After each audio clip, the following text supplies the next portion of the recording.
I think it's fair to assume that the majority of people reading about gods in the Bible, that is, gods with a little g, assume that these are imaginary beings, invented by the human mind. I know that was my understanding for many years. For example, I would read the first commandment, "You shall have no other gods before me," and I would simply interpret that as a prohibition against loving something more than God, that is, God with a capital G. The word gods, that is, God with a little g, that was anything that I made into an idol.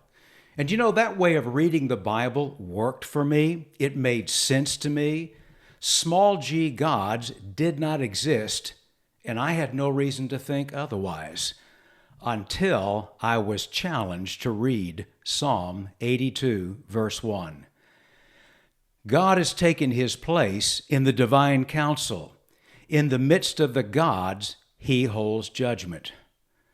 Well, I had read that verse before, but somehow I had never seen what it was actually saying. God, with a capital G, was holding judgment in the midst of gods, that is, gods with a lowercase g.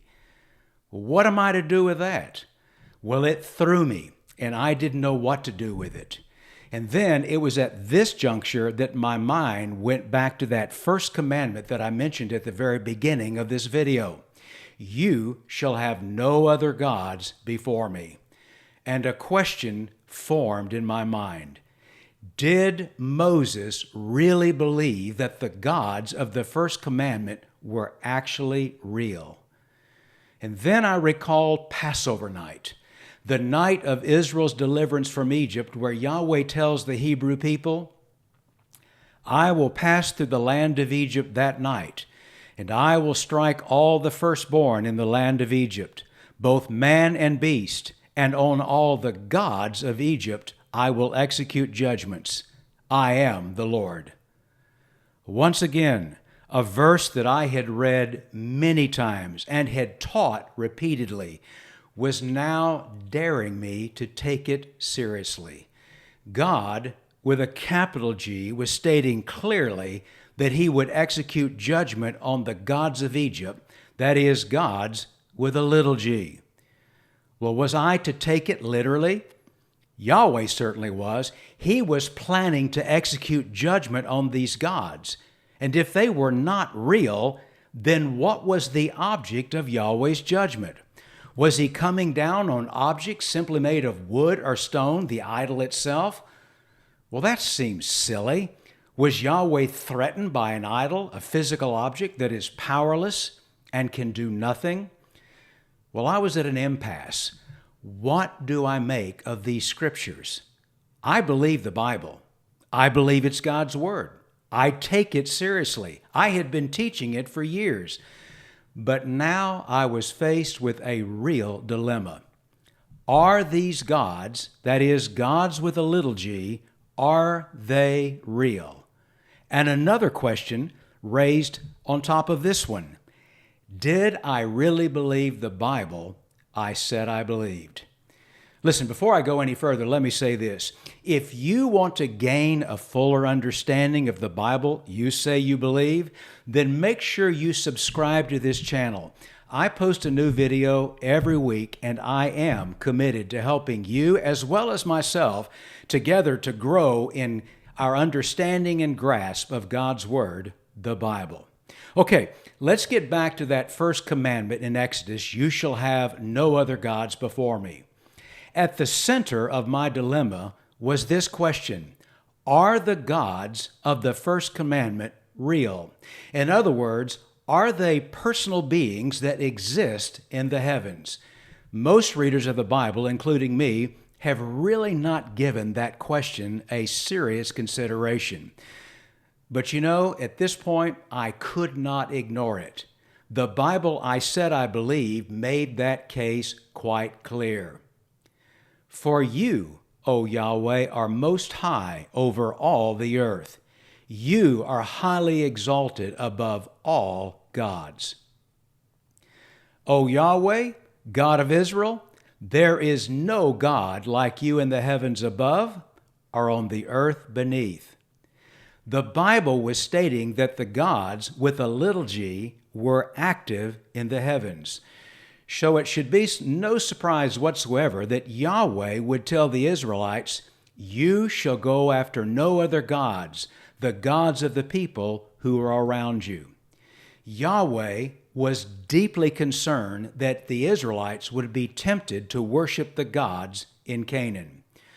But to modern minds, the challenge of accepting gods as real and active in the heavens, well, that's a hard pill to swallow.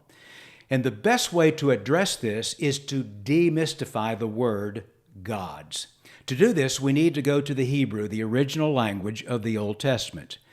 The most common word for God in the Old Testament is Elohim, which appears about 6,200 times.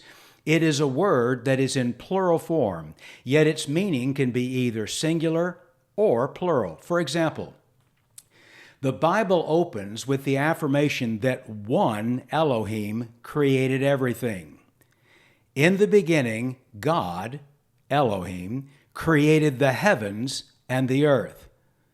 But when we're reading Psalms 82:1, we see both God, one God, and plural gods. God, Elohim, has taken his place in the divine council. In the midst of the gods, Elohim, he holds judgment. Here, Elohim is used both for God with a capital G and gods with a lowercase g. The first Elohim must be singular because the verb is singular. But the second Elohim must be plural because of the preposition in front of it, in the midst of. You cannot be in the midst of just one. The preposition calls for a group. The singular Elohim of Israel presides over an assembly of Elohim. Well, how can that be? How can God preside over an assembly of gods? I thought there was only one God. Here is why this can be confusing and, in fact, troubling to readers. When we read the word God in the Old Testament, we take it as another name for Yahweh, who has the attributes of omnipotence, that is, all-powerful, omniscience, or all-knowing, and omnipresent, everywhere at once. He alone is eternal, uncreated, sovereign, ruling over everything. Well, all of that is true. But the Hebrew word Elohim is not a name. Let me say that again. The Hebrew word Elohim is not a name, nor is it about attributes. The name of the uncreated Creator is Yahweh. Yahweh is an Elohim, but Elohim is not his name. Elohim is a designation that can be translated as God with a capital G or God with a lowercase g. But this word can also refer to other entities. The biblical writers would use Elohim in reference to other entities in addition to Yahweh. The members of Yahweh's divine council, the sons of God, they are Elohim. The gods and goddesses of other nations, they are Elohim. Angels and demons, they are Elohim. The deceased Samuel, he is an Elohim. All of these entities, if you will, Yahweh, the sons of gods, the gods and goddesses, angels, demons, or deceased humans, they all have one thing in common. They are inhabitants of the spiritual world. The biblical writer would use the word Elohim to label any entity that is not embodied, that is, does not have a physical body and is living in the spiritual realm. Understand, none of these entities referred to as Elohim are on the same level as Yahweh. No biblical writer would ever believe that the deceased human dead or demons or other gods are like Yahweh. The biblical writers understood that Yahweh was an Elohim, but no other Elohim was Yahweh. What the biblical writers say about Yahweh, they never say about another Elohim. Moses underscored this truth when he declared, "Who is like you, Yahweh, among the gods?" That is, among the Elohims. And the answer, there is no one like Yahweh. But that does not mean that the other Elohim are not real. They are very real. These are spiritual entities, beings living in the heavenlies. This is why God commands Israel to have no other gods, Elohim, before him. God was not making a reference to idols. Ancient people did not believe their gods, that is, their Elohim, were actually images of stone or wood. They believed that the objects they made were inhabited by their gods. And this brings us back to the question, are the gods, that is, gods with a little g, are they real? Now, you may struggle with the question, but let me ask you this. Are angels real? And I'm certain that your response would be, well, of course. Then why do you struggle with the word gods? The angels are Elohim, just like the gods are Elohim.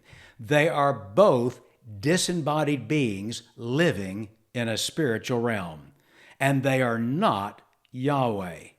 Remember, Yahweh is an Elohim, but no other Elohim is Yahweh. Hey, listen, I do hope this is helpful as we're understanding this word gods, the gods, that is, gods with a little g, lowercase g. They are, in fact, real. That's the case that the Bible is making. And as we examine this, we grow in our understanding of the Bible, and we're seeing the larger picture of both what happens in the natural world, on earth, if you will, and in the spiritual world, that is, in the heavenlies. Listen, thanks for coming along. And if this has been helpful, would you take a moment just to hit the like button? And again, if you've not become a subscriber, take a moment to subscribe as well. And as always, God's very best to you.